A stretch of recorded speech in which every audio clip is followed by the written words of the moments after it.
Hey, 'tis the season to give the perfect gift. C60 Evo organic oil elixirs and facial serum sets. And here with another sleep tip is our good pal, Chris Burrows, co-founder and chief scientist at C60 Evo. Hey, Chris, welcome back. Richard, thank you so much for having me. My next tip regarding getting better sleep is related to electronic devices. So we all have these, this cell phone lying around, or we're using it on a regular basis. What a lot of people don't realize is that those devices give off blue light. That blue light is actually tells our bodies, the only time naturally that we see blue light is at the peak of the sun. So when the sun is up at its peak at noon. And so what those devices do, including your computer terminals, your cell phones, your tablets, is they convince our physiology that it's the middle of the day. You can imagine that if you're watching your cell phone or tablet at 10 p.m. and you've somehow convinced your physiology that it's the middle of the day, this is not good for sleep. So it's really important. Most devices have actually blue light blockers, and you can just go out and Google and how to blue light block on my Samsung device or Apple device. Or even on your PC or your Mac. Make sure you turn that on. I know people who leave it on all day so that they're never impacted by that blue light. I would recommend 2 hours before the sun is setting in your local area to turn that on. Obviously doesn't work if you're working on videos or you're working on pictures, but try and turn that on 2 hours early. And the other thing regarding electronic devices, try to keep them out of the bedroom. I recommend that you actually put a charging station outside of your bedroom so that you just don't even bring it in your bedroom. These devices, as we've kind of been reading and hearing, are like geared to trigger our endorphin responses. And so we like to be on them. They keep them up. So keep it out of the bedroom and make sure you got your blue light blocker on about 2 hours before the sun sets. And I always like sharing sleep tips because our most consistent testimonial for our product is that people take it in the morning, they report mental focus and energy during the day, and then better sleep that night. C60 Evo products deliver noticeable benefits to people and pets around the world. Immunity boost, deeper sleep, just like Chris said, more energy, mental balance, flexibility, and longevity. Please visit the website c60evo.com/Richard-Syrett. And don't forget, use the coupon code EVRS at checkout, EVRS at checkout, and then you save an extra 10%. That can't wait. All right, Chris, we'll talk again next week. Thank you. Thank you. Richard Syrett's Strange Planet. Following the truth wherever it leads. Exposing evil and corruption and the secret machinations of powerful elites. Revealing the high strangeness beneath the surface of our supposed reality. Coming to you from the Great White North and his studio beneath the stairs. Here's Richard. AM 740. And welcome to the Audio Imaginarium. Come on in, weary traveler. Hang your cloak on a peg, grab a stool, and come warm yourself by the fire.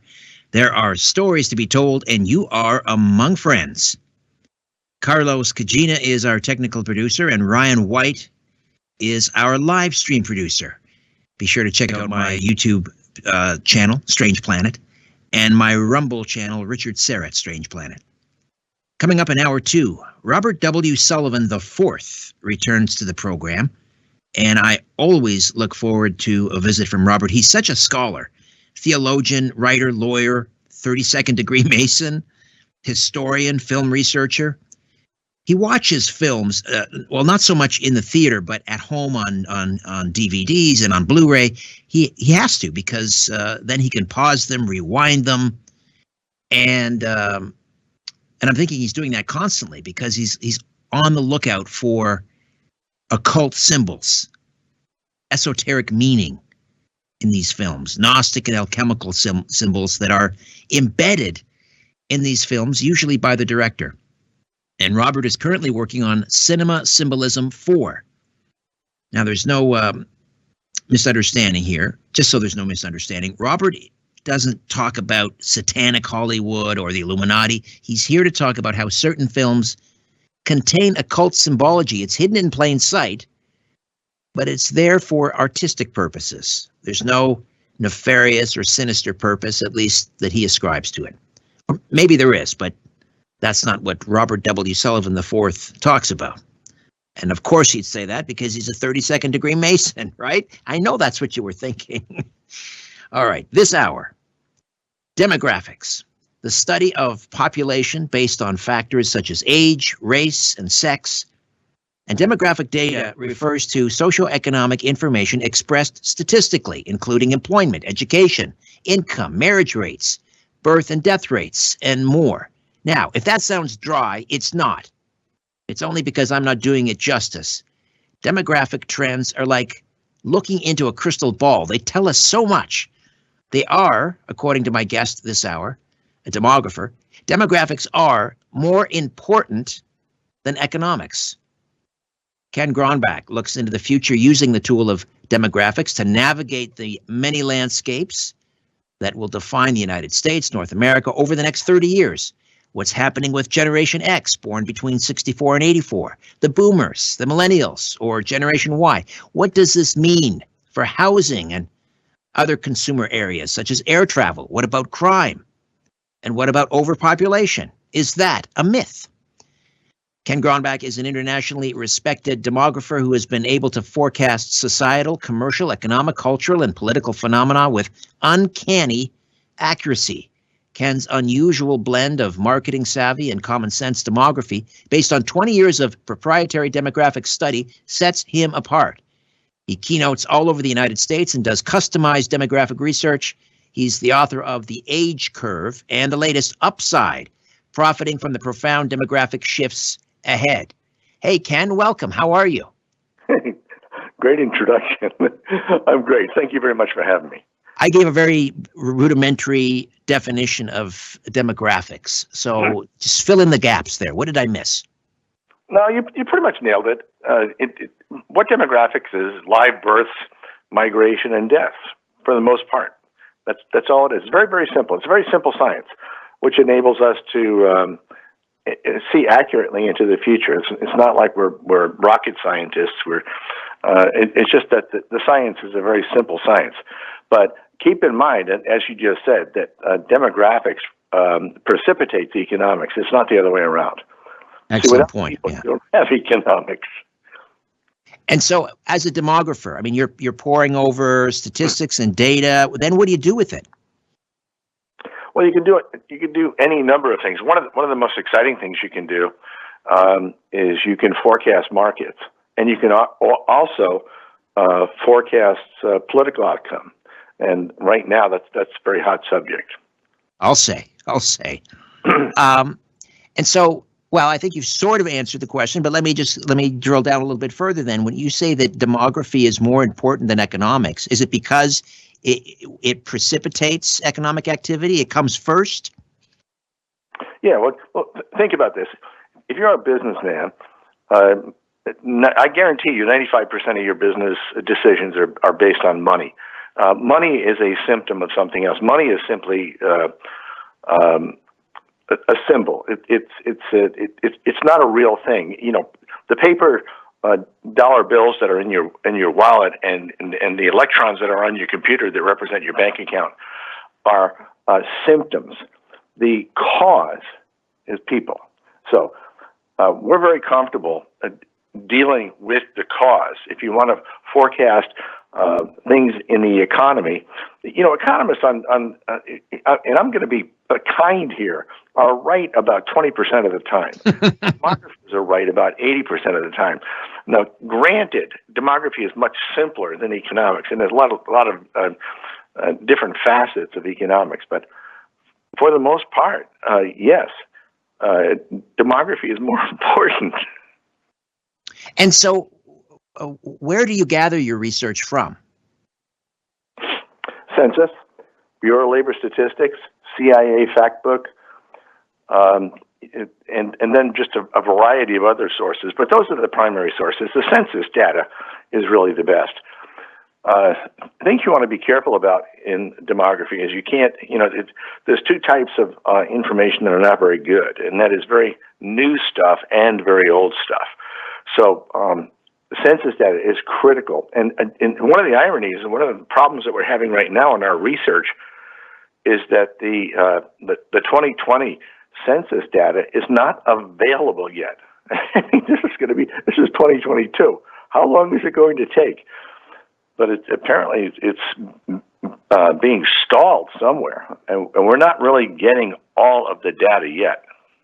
Right. That's going to be important for the midterm elections, isn't it? Because the individual states, they start to, like, what do they call that? Gerrymander and draw new boundaries for congressional districts based on the census, and they so, for example, if you have a migration, people moving out of certain blue states like California, moving to red states like Texas, Arizona, you've got this demographic shift.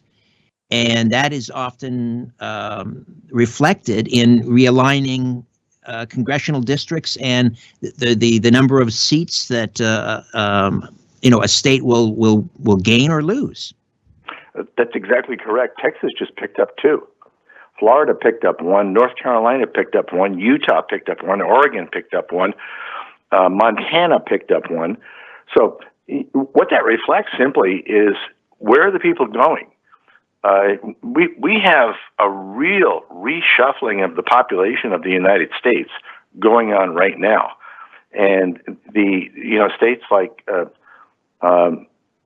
Michigan and Illinois and Pennsylvania, New Jersey are all losing population, and the people they're probably losing, based on our research, is Generation Y millennials that were born 1985 to 2004, and this is the largest generation in the history of our nation, and they're going to reshape everything. I live in South Florida. You should see what's happening down here. Baby boomers are invading South Florida, and they can't build structure or infrastructure fast enough for them. It's a very exciting time to be down here. It's a very exciting time for demography in the United States. Right. Also a little unnerving for a number of reasons. Ken Gronbach is with us, a demographer, and his latest book is Upside: Profiting from the Profound Demographic Shifts Ahead. Just getting back to the midterms, the 2022 midterms. So you're seeing a flood of people. Is it primarily coming out of blue states going into red states? Is that what you're seeing? Well, that appears to be Texas is red, California is blue. California actually lost a House seat. We think that, eventually that Texas will be blue. Interesting. Because they're coming out of blue states, and they're bringing their political baggage with them. I know. Yeah, for sure. Well, let me give you an example here. We are currently losing a conservative in this country every 16 seconds because they're dying. Because older people tend to be conservatives. Keep in mind that demography is big picture, long term, 30,000 feet macro. So we make generalizations, and you can with demography, and you can very accurately with demography. We're gaining a liberal in our country every 8 seconds because they're coming of age to vote. And the generation that's, registering to vote is called Generation Y millennials. And there's 88 million of them. There's actually 10 million of them more than their baby boomer parents. And their baby boomer parents are currently 58 to 77, which means that, they're passing through the time continuum, and they're about to challenge death care like no other generation has ever challenged death care. I don't think we have enough cemeteries, funeral homes, or crematoriums to handle the number of people that are going to die, baby boomers. But what that means is we are losing conservatives and gaining liberals. From 2016 to 2020, the advantage that the liberals had was close to 25 million, just simply based on death and registering to vote, period. In 2024, it's going to be 50 million. So I think we're going to have a liberal in the White House for at least another 11 years. Well, I'd be interested in your take on this, because I've heard some things out of Pew Research and so forth that religious conservatives tend to have far more children. So won't conservatives eventually catch up and overtake just through attrition? Yeah, that you can make an argument to that. And But I think you'll find that even though evangelicals are having more kids, their kids will still tend to be liberals while they're young. I mean, do you remember what Winston Churchill said? He said that if you're under 30 and you're not a liberal, you don't have a heart. And if you're over 30 and you're not a conservative, you don't have a brain. It's true. Right. We really do. We start out as liberals, and then as we age and amass wealth and don't want to share the things with other people that don't deserve it, we become more conservative. So there's a real predictable spectrum from young to old, liberal to conservative. Right. Interesting. I want to talk about crime a little bit. I mean, I don't know if this is something that you explore, but yeah. We always hear about, crime is a result of poverty, and I've never believed that. If you look at crime rates during the Depression, they were very low, despite the fact that there were a lot of poor people around during the Depression. I mean, Mm-hmm. I think the converse is the inverse is true. I think crime creates poverty. But do you see, as populations age, do you see that as a greater determining factor with crime, the types of crime? So violent crime probably would go down as populations age. I don't know, maybe other types of crime might go up, like white-collar crime. Yeah, it might go up, but it's very small. This is how it's going to work, and this is law enforcement. Law enforcement for the last 20 years has been drawing from a talent pool that's very small, and the talent pool they've been drawing from is called Generation X, born 1965 to 1984. So these would be people that are currently 38 to 57. A tiny group. So law enforcement literally, and this is not an indictment of law enforcement because I deeply respect those people that are first responders and police. But if you had a pulse, they would hire you.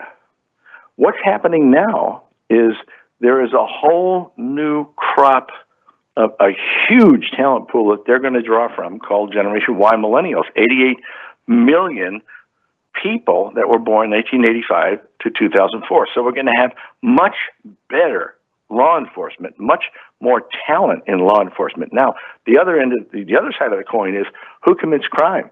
Well, crime simply is committed by men 15 to 30. They commit about 70% of the crime. What's happening to that population? It's shrinking. Why is it shrinking? Because they weren't born. It's a small group. And the generation that's born 2005 and after is going to be much smaller than the Generation Y millennials. It's called Gen Z.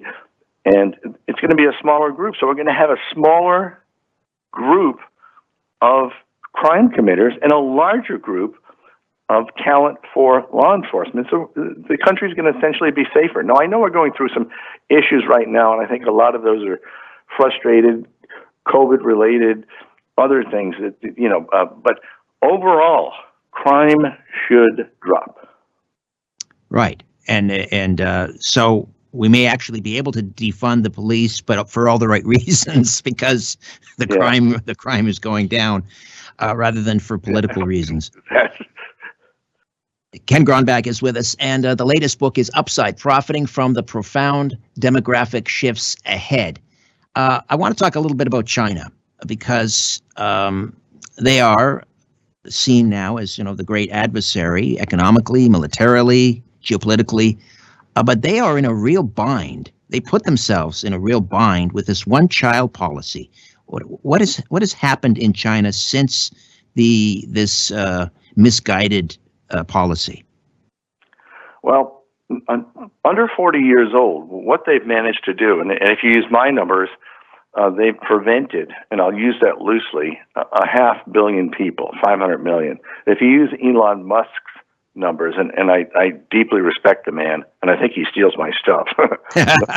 Elon. That's a great compliment. He's saying it's 750 million people that they're missing under 40 years old. What does that mean? Well, the one-child-only policy, they went from having 6 kids to a mandated one child. Well, that didn't exactly work, so it was a little over 1. that was allowed in China, and they tended to favor males. In fact, they have 90 million more men under 40, males under 40, than they do women. And these poor guys have no chance of getting married because there's no female counterparts. So what China has done is they took advantage of what they call a demographic dividend. And that is, they had a lot of dinks, dual income, no kids, in their country, and it drove their economy to, these 6% increases in GDP for over a long period of time. But it's over. Their labor force over the last 3 years has been shrinking and will continue to shrink. And now they literally have hundreds of millions of elderly people they can't feed because they have no families because of the one-child-only policy. So China is cooked. People, I hear this all the time that China is going to pass us economically and we're going to be left in the dust. Nonsense. Their GDP is half ours, and it's not going anywhere. It is not growing. It can't grow because they don't have labor. Do we have labor? We have the best labor force that we've ever had in the history of our country. And that labor force is currently 18 to 37 years old. It's entered the labor force late because the baby boomers didn't leave voluntarily, but these are the baby boomers' kids that are finding their way into the labor force, and they're wonderful. I mean, you have to try to understand them, but they're going to be the best labor we've ever had.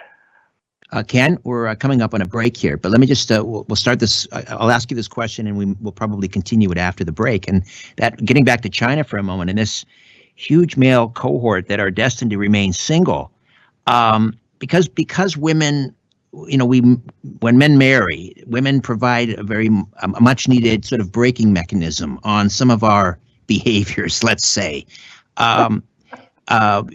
So these unattached young men, are we then likely to see, or are we seeing a crime problem in China right now? That's a good question. I don't know. And I'll be straight with you, Richard. You don't get good information out of China. You really don't. We haven't gotten good COVID information out of China. We just don't get good information from them. They tell us what they want to tell us. But what you just said makes a ton of sense. All right. We'll pick it up on the other side. Okay. Ken Gronbach is with us, demographer. His latest is Upside, Profiting from the Profound Demographic Shifts Ahead. This is fascinating stuff. Stay where you are. Back with more in a moment. Don't go away. Hey there, I'm hard at work on another edition of Inner Sanctum, my free monthly newsletter. Inner Sanctum features my monthly brief, a column of my thoughts and opinions on what's happening in the world. It features a spotlight on a past guest, a look ahead to an upcoming episode of my weekly syndicated radio program, The Conspiracy Show. It features a look at this month in conspiracy and UFO history, and my Conspiracy Unlimited podcast episode pick of the month, and so much more. To get your free monthly newsletter, Inner Sanctum, delivered to your email inbox, just go to my website, strangeplanet.ca, strangeplanet.ca. Scroll down to the bottom of the page and click on Inner Sanctum and register. It's fast, easy, and again, absolutely free. Welcome back to Richard Syrett's Strange Planet. Syrett from Zoomer Radio. To speak with Richard, call 416-360-0740 or toll free 1-866-740-4740. And we are back with demographer Ken Gronbach, and the book, the latest, is Upside, Profiting from the Profound Demographic Shifts Ahead. You were saying we don't get a lot of good data out of China, but let me just ask you, because China has a demographic problem, self-inflicted, and they don't allow for immigration, is it possible, and here I'm not just talking about China specifically, but is it possible when a population, when your birth rate falls below replacement level, and you don't allow new immigrants, is it possible to reverse? I mean, you can't reverse that trend on a dime. Are we likely to see massive depopulation in China? Yes. And one of the craziest things, Richard, and it makes me nuts because I follow the the CCP, the Chinese Communist Party, very closely because I can't go to China. I've been warned about that many times. I stopped Daimler-Benz from building a truck factory there. But what they're doing now is they've gone to a 3-child policy, and they're encouraging people to have kids, and they're paying people to have kids. The only problem is the 1-child only policy eliminated the parents. I mean, these people can't count. They can't go look at this and determine that exactly what the 1-child only policy did. They're xenophobic. They don't take immigrants. They don't like people that are different than them. Just like Japan. Japan's got exactly the same problem. But so what will happen is the population is going to nosedive. And I want you to think about this in terms of COVID. The numbers that we're seeing, and again, they're new numbers. We tend not to trust them completely, but COVID tends to kill the elderly at a much higher rate than they kill younger people. There's all kinds of suspicions about where COVID came from out of a lab in China. I'm wondering, and this is subjective now. I don't have data to this end, but I'm wondering if they were just trying to solve their elderly issue, and it got out of hand. Well, I have heard that before, Ken. I don't think that's out of the question. We are dealing with incredibly evil regime. They're Malthusians. They are not much better than Nazi Germany. I'm talking about the regime, not the people here, obviously. No, they're worse than they make Nazi Germany, and please don't misunderstand. Nazi Germany was heinous, but they make Nazi Germany look like choir boys based on what they're going to do. Let me tell you, they did forced abortions. Literally, if they found a woman, and there were people everywhere watching for this, that was pregnant and already had a child, she had a forced abortion, and that she was responsible for that they would give her the dead fetus in a hospital. I mean, what the heck is that? Yeah, that's just pure evil. They were finding baby girls all routinely in dumpsters. I mean, routinely. By the hundreds of thousands. I mean, I don't know. Yeah, it's remarkable. We see all these artists right now lining up to boycott Spotify. I don't see many athletes lining up to boycott China. However, that's another show, I suppose. Another show. But so how quickly does a population drop? What is China now? 1.5, 1.6 billion? How quickly will that drop, and to what level before it levels off, or will it? Is it in free fall? No, and I wouldn't say it was in free fall, but because, again, demography is live births and deaths.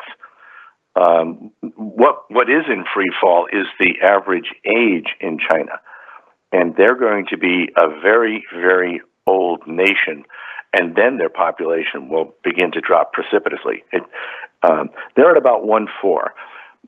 We're watching very closely, watching India, because I sincerely believe that India has already eclipsed China, so the population in China and the workforce in China, the labor in China, which incidentally was working for about 25% of what the rest of the world was being paid for a very long time, which is why you walk into Walmart and everything's from China.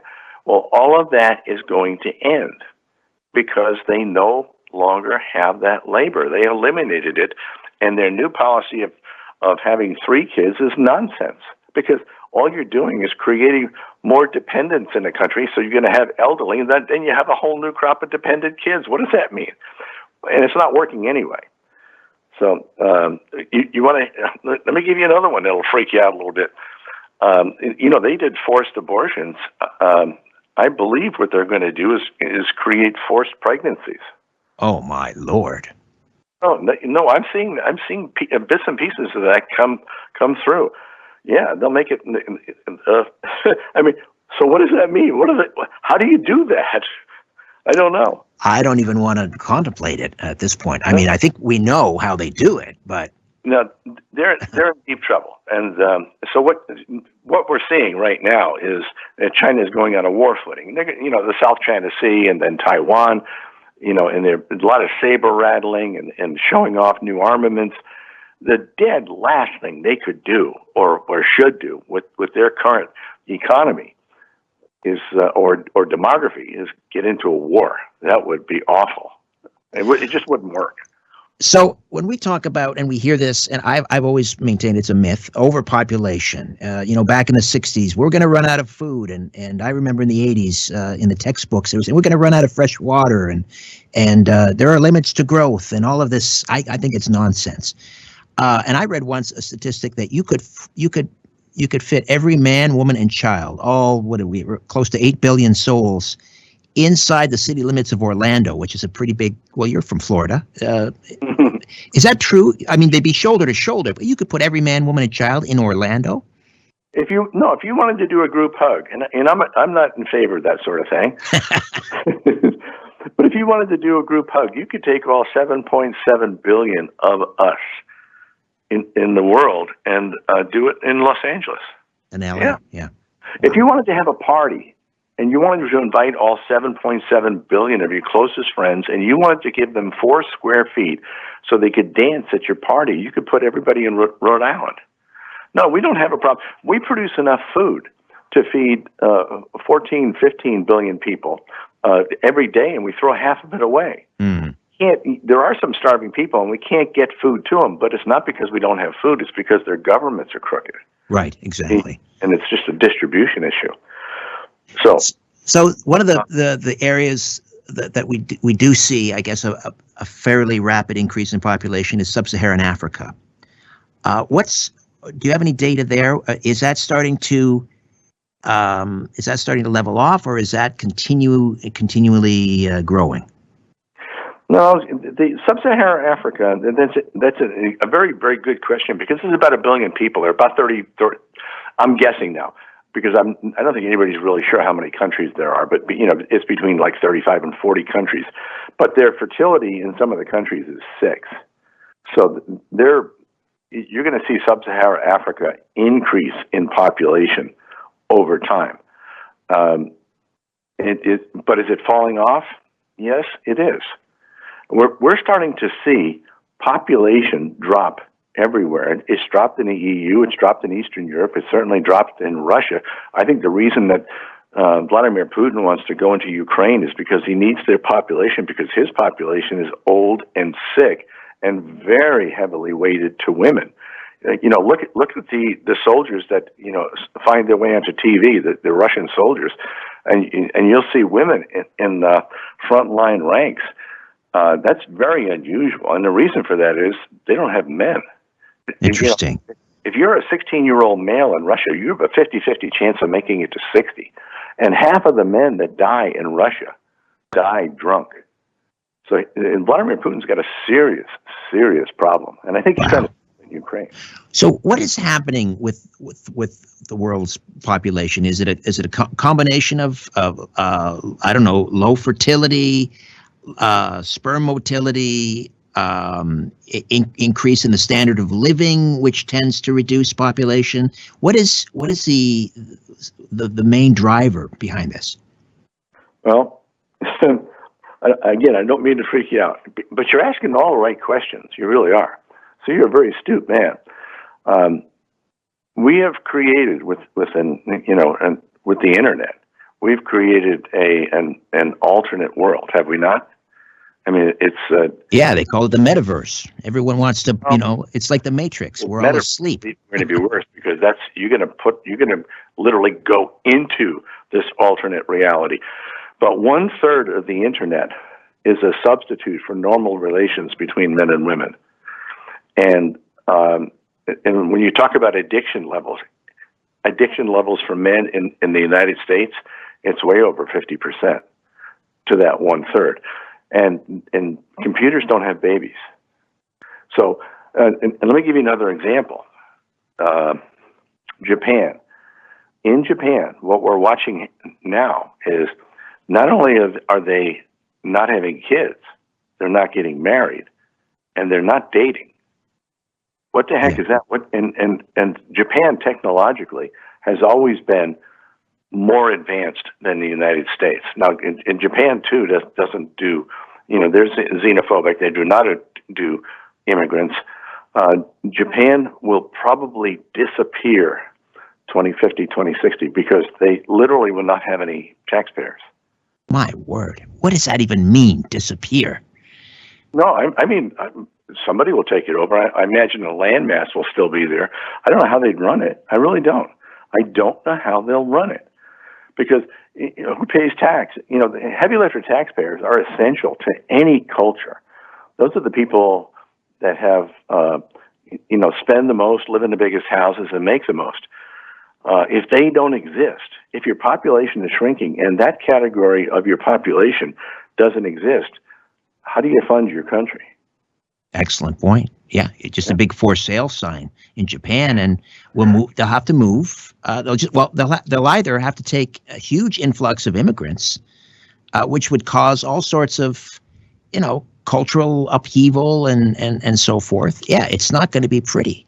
We'll take another time out. This is fascinating, Ken. Well, I'm going to have you back. This is so amazing. Some of it's absolutely shocking. We'll also open up the phone lines and take questions from our live stream on YouTube and Rumble.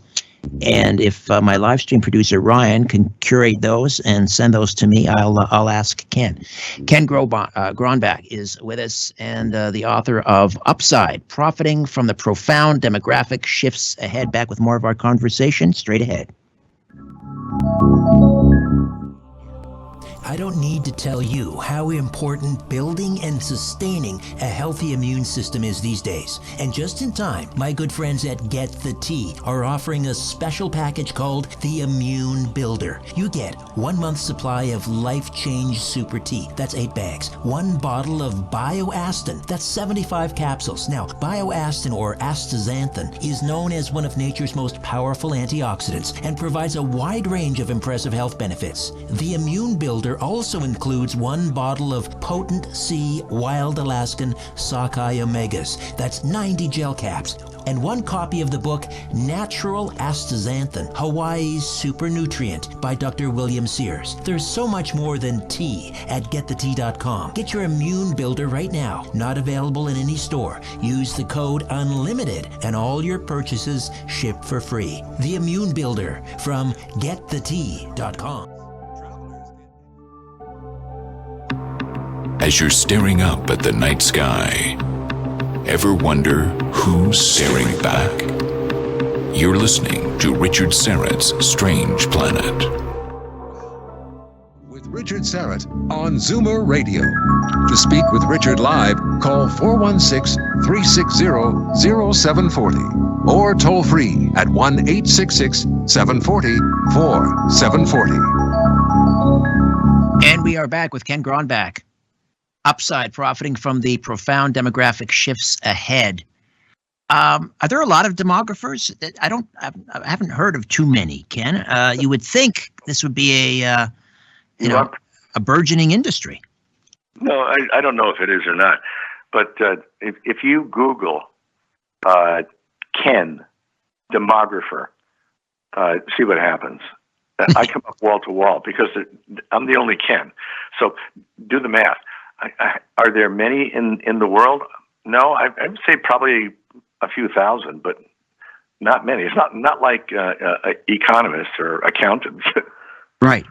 So, I had a few comments here on the live stream saying, "Wow, this is really dark. This is bad news. Give us some good news."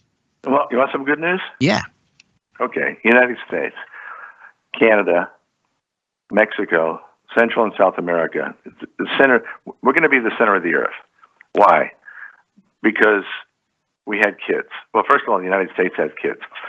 Canada, not so much. And I'm kind of mad at you guys because your fertility is not good.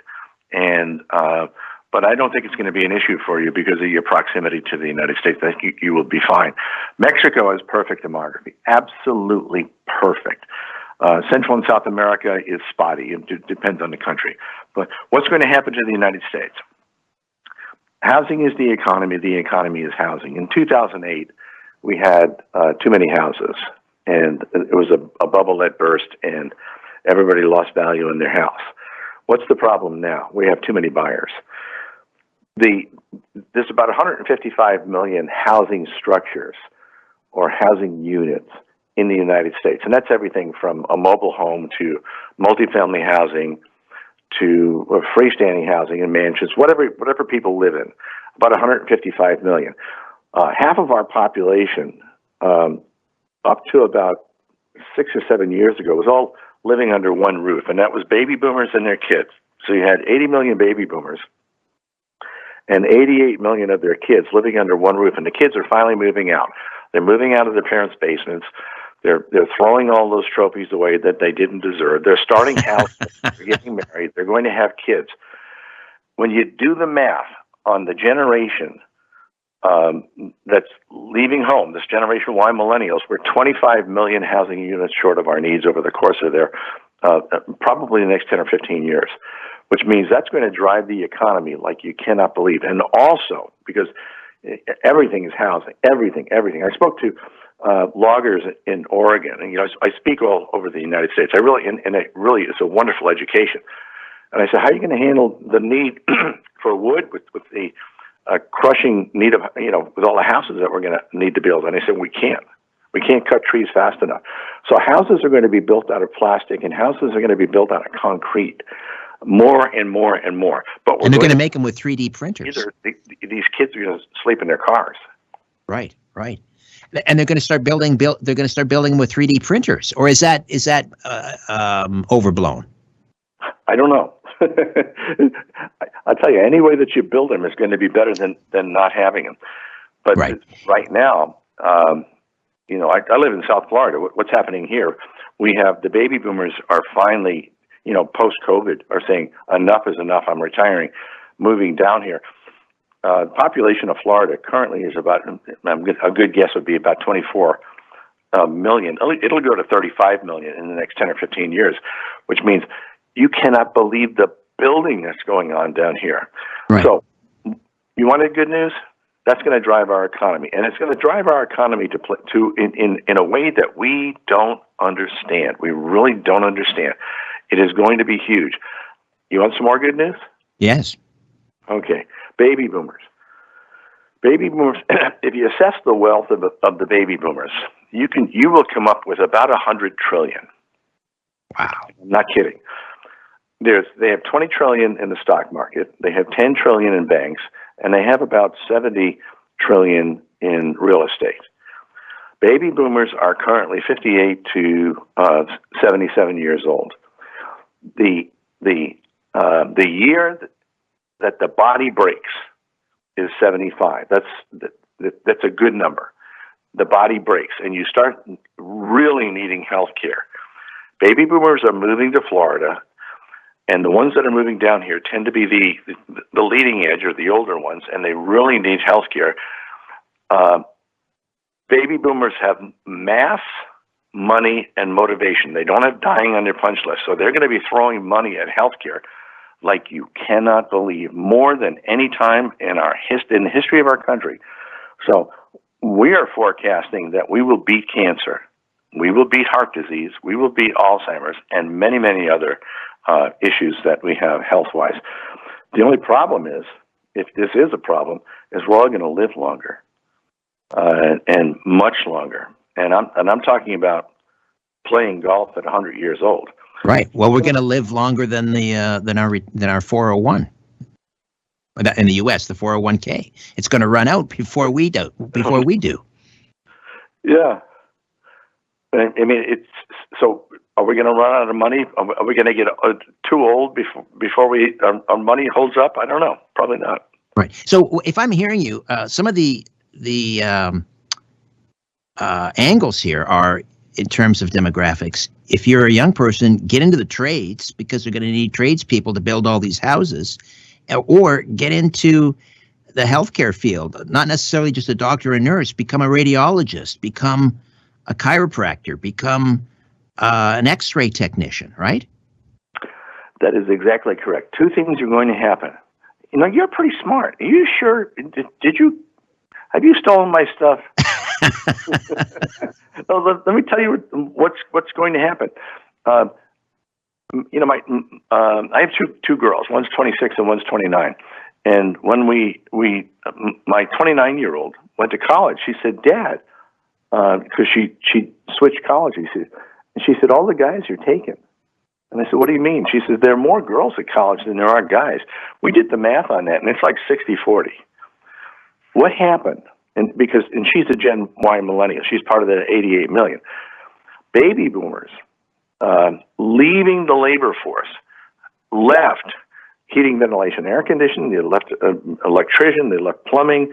They left the trades, building, IT. They left all those things and retired and are retiring at the rate of 4 or 5 million a year. And the Generation Y millennials realized that they could make a substantial living, males, without going to college. So they didn't go to college, and they continue not going to college because of exactly what you just said, and that's trades. And that plays into something else. I'll pick it up on the other side where we're up against a break. More and more young people not going to college, and that has a political implication, I think. I'll ask when we come back. Ken Gronbach is the author of Upside, Profiting from the Profound Demographic Shifts Ahead. Back with more of our conversation in a couple minutes. Don't go away. Ladies and gentlemen, the captain has turned on the fasten seatbelt sign. We're now crossing a zone of turbulence. Please return your seats and food trays to their upright position and make sure your carry-on luggage is safely stowed. You're about to leave everything you know behind. This is Richard Syrett's Strange Planet. With Richard Syrett from Zoomer Radio. A few minutes remain with Ken Gronbach, and the books are The Age Curve, and the latest is Upside, Profiting from the Profound Demographic Shifts Ahead. I just wanted to follow up on something I said before the break, and then I'll dive into the questions from the live stream. And Okay. you mentioned more and more young men going or skipping college, going into the trades because there are jobs aplenty there. I heard and read that demographically speaking, young males who don't go to college are more likely to vote Republican. That could be, but I don't think on a mass scale yet because they're young. I think what you will have to watch is that a significant change that is taking place, and you're seeing it already in Congress, and that is young women congressmen. Why? Because the women are going to lead more so than ever in this particular generation because they're more educated. I believe that law school now is 70-30 women. What does that mean? That means they're going to lead. That means they're going to be CEOs. That means they're going to be in the C-suites. That means they're going to be making changes. But I don't know for sure. And it's a good question, Richard. And if in fact the young men do go into trades, how will they position themselves politically? I don't know. I really don't. All right. I mean, and the other thing here is that this is not necessarily a demography type issue, but, in terms of politics, we're seeing a major realignment. It's not necessarily even about left and right anymore, liberal and conservative. It's, there's a populist movement. There are people who just feel it's like it's the people versus the ruling class. That seems to be this titanic struggle that we're in anymore. So I don't know if right and versus left is what it's all about. Let's see. Here we go. Solar Warden asks, Ken, what do the demographics look like for countries isolated due to U.S. sanctions like Iran and Venezuela, etc.? Good question. I don't know. Iran's fertility has dropped significantly. I think they're below replacement level. Certainly one of the things that happens in bad times is not an abundance of babies. It's just the opposite. In fact, they say if you want to completely shut off your fertility, make your housing prices too high. Canada. Right. Yeah. Exactly. There are a number of people in the live chat asking, what's the best way to profit from these demographic changes? Well, we touched on some of them that had to do with housing and healthcare. How else can we profit from these demo changes? Well, one of the big things is you're going to see consumerism at a level that we don't understand when this new generation enters the labor force, has money and buys stuff. When my girls moved out of our house, they didn't take the vacuum cleaner, they didn't take the snowblower, they didn't take all the food out of the cupboard. They bought their own. Baby boomers did exactly the same thing in the 60s, 70s, 80s, when they drove the economy with their massive consumption based on their size. So get in front of their needs. I'll give you a good example because it's something that I just did. I come out of the marketing field, and I just recently bought like 3 pair of new glasses, and I'm thinking, how's that business going to fare? Eyeglasses. Eyeglasses are driven by this problem that humans get called presbyopia, and that is when your eyes go south and you can't see well, so you need glasses. When does that happen? Between 40 and 45. When the baby boomers passed through that narrow demo, that particular category of commerce absolutely exploded. Well, it's about to explode again. What about automobiles? Who buys automobiles? Automobiles are bought by the same group, 40 to 45. I don't know why. I think it's because they have to transport the kids, they drive more, whatever. But remember, the largest generation in our history is currently 18 to 37 years old, and the generation in front of it, called Generation X, is very small. So you have a very small generation passing through their consuming years, and we kind of get used to it. And then a monster group comes along, and what you want to do is to meet the demand, and that's the whole trick. How do you benefit? You meet the demand. All right. Weiwei Anella asks, what career fields would Ken recommend for my kids? Medicine. Absolutely. IT and anything medical. Oh, you want a sleeper? Death care. Get into death care, because once boomers start to die, and they will die at essentially double the rate that you see people dying at now because of their mass. There's no one. We don't have enough cemeteries to bury them. We don't have enough funeral homes. We don't have enough crematoriums. We don't have enough hospice. We don't have enough anything. Remarkable. Not Gordian asks, how will water shortages be addressed with population growth like in Southern California and Florida? I don't know. I leave that to the scientists. I'm hoping that, I visit my brother in Las Vegas all the time, and Lake Mead freaks me out. I mean, it is so far down. I don't know. That's an issue. That's a real issue. I don't know. So if someone wants to get in, become a demographer, not that you necessarily want more competition, but what kind of schooling is required? Well, I tell you, I don't have a formal education in demography. What did I do? I was forced into demography, forced into an understanding of how populations work when I lost a multi-million-dollar client in my advertising agency. And I did so because American Honda motorcycles were sold to men 16 to 24 years old. Once the boomers passed through that demo, it was over. And that taught me a lesson. No, I think what you do is read my books, give me a call, talk to me, talk to other demographers. I can give you some people that you can chat with. Probably the best demographer on the planet is a guy by the name of Dr. Nicholas Everstadt, and he's based out of Washington, D.C., and he's like the State Department demographer. And he's incredible, and he loves to talk to young people.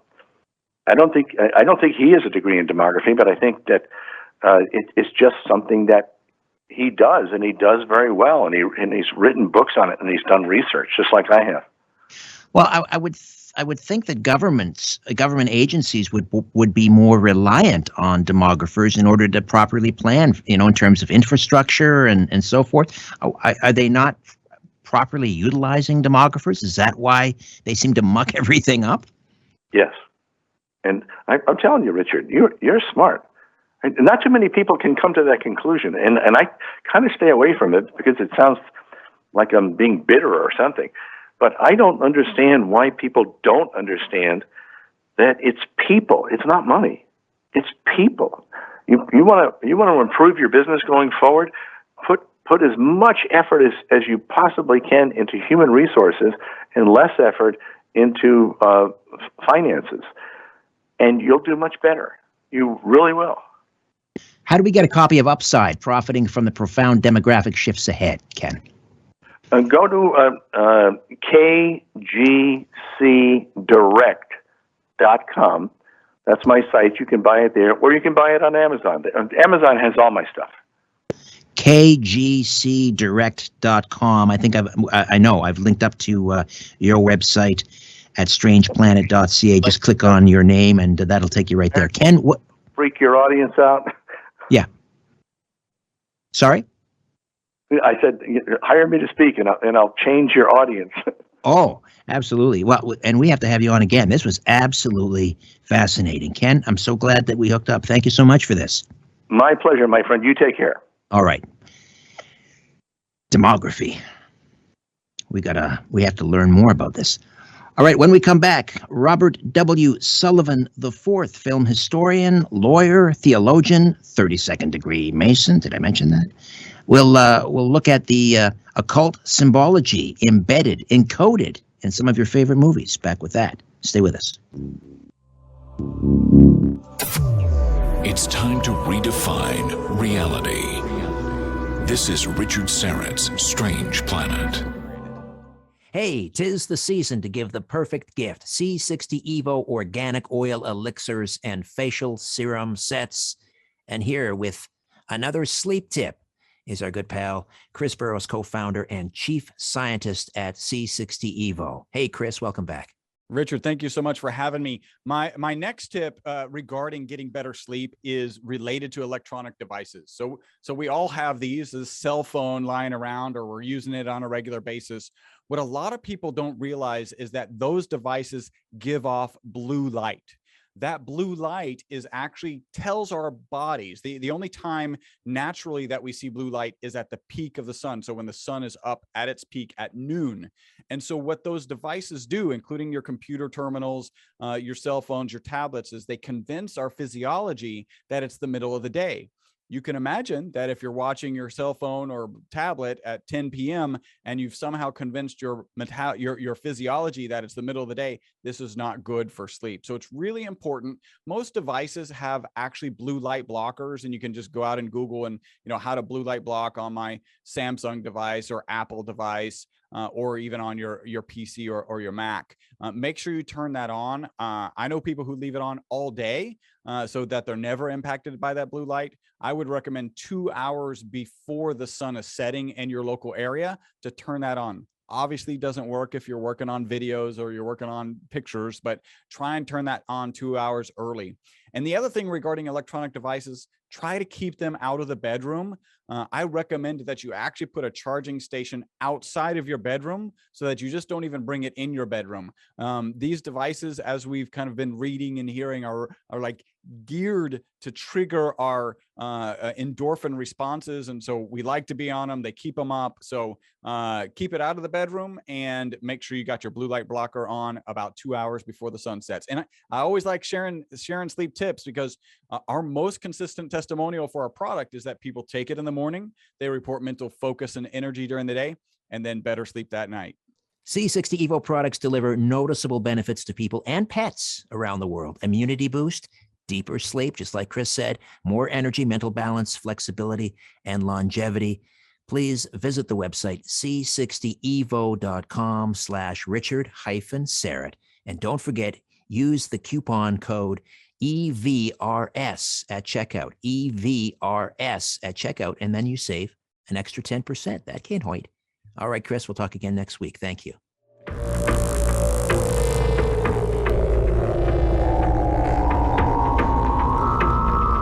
A new Richard Syrett's Strange Planet drops every Monday, Wednesday, and Friday. Subscribe at strangeplanetpodcast.com.